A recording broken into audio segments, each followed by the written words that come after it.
हमारी इंडिया में जो वर्तमान सरकार है, वर्तमान सरकार ने तो इस देश की भविष्य को ऐसे अंधेरे में ले जाके फंसा दिया, आप इसकी यानी कल्पना भी नहीं कर सकते।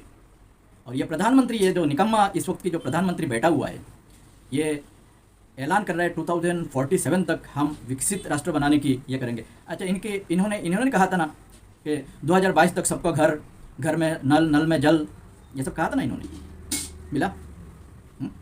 घर देना तो दूर, घर जिन लोगों की उजाड़ रहे ना, ये लोग जिनकी घर उजाड़ रहे, बनी हुई घर उजाड़ रहे, बनी हुई घर उजाड़ दे रहे हैं।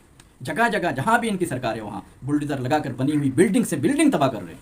बन गई बिल्डिंग, राष्ट्र की संपत्ति है, उसको रहने दो ना, उसको अपनी जगह रहने दो। बन गई, उसको तोड़ने की ज़रूरत नहीं है। नई नई बिल्डिंग तोड़ रहे, झोपड़ियाँ तोड़ तो रहे हैं, उनको आवाज़ उठाने वाला कोई नहीं है, वो कमज़ोर आवाज़ वाले बल नहीं सकते, इसके लिए उनको ऐसे उखाड़ रहे जैसे जानवर उखाड़ते, जानवर को जैसे भगाते वैसे,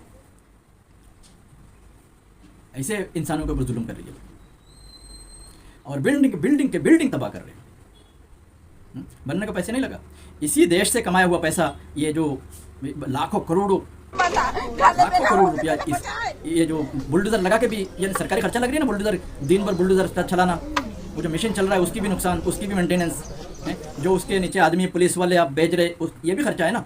सब खर्चा मिला के जो खर्च हमारे सर पे आ रहा है, ये सरकार कहीं कमाने नहीं जाती, नहीं तो हमारे ऊपर खर्च है ना।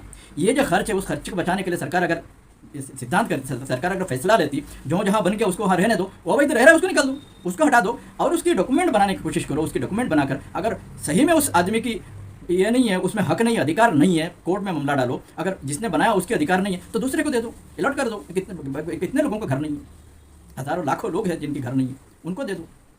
ये कर सकते थे, राष्ट्र की संपत्ति बचती थी, कितना आगे बढ़ता। हमारा ये अर्थव्यवस्था में ये नहीं पड़ता ना, बूझ नहीं पड़ता। लेकिन ये इनके अंदर इंसानियत होती तो ऐसे फैसला कर सकते थे, लेकिन इनके अंदर इंसानियत नाम की चीज़ है नहीं है। ये इंसान बैठे हुए है ही नहीं है। ये जितने हैं ना, मैं वो शब्द इस्तेमाल, आप समझ गए होंगे मैं क्या बोलना चाह रहा हूँ, शब्द इस्तेमाल नहीं करना चाहता। ये जितने बैठे हुए हैं उस कतार के लोग हैं। इसके लिए ये सब कर रहे हैं। इंसान की दर्द, इंसान की आह, इनको इंसान की कठिनाई इनको समझ में नहीं आती। ये बैठे हैं इंसान की कठिनाई समझने के लिए, लेकिन ये इंसान की ज़िंदगी और कठिन बना रहे हैं, उल्टा कर रहे हैं।